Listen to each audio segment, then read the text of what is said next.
Con l'attività odierna sicuramente è stato eliminato dal territorio quello che insomma si potrebbe definire un cancro sociale. Centinaia di clienti dal cinquantenne al minorenne. A rifornire il cancro sociale era una vera e propria holding della droga che aveva trasformato Mestre Marghera in una monopoli dell'eroina.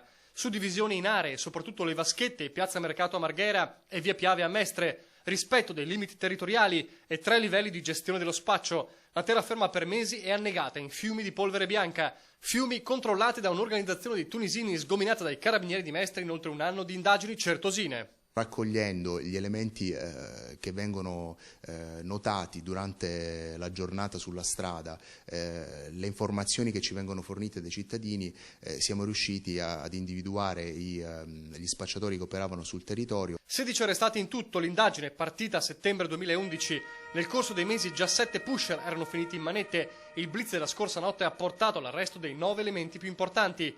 A livello più alto 2 fratelli tunisini che si occupavano di acquisire grosse partite di droga dal padovano, dal trevigiano e anche dal milanese. Poi il livello intermedio, la cintura tra i grossisti e gli spacciatori al minuto, retta da 2 cugini sempre tunisini. Infine la fitta rete di pusher e corrieri della droga, questi ultimi spesso clienti arruolati per usare macchine non sospette e usati anche come assaggiatori della roba al momento dell'acquisto per testarne la qualità.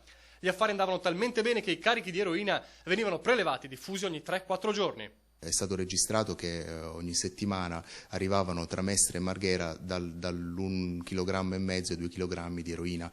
Chilometri, caffè, scarpe, maglioni oppure i documenti erano i termini gergali per parlare della droga al telefono. 30-40 mila euro di guadagno ogni settimana, centinaia di dosi vendute a ogni angolo di strada. Banda sgominata e vuoto di potere lasciato dalla holding dell'eroina, ma dietro l'angolo purtroppo potrebbe già esserci una nuova banda pronta a prenderne il posto.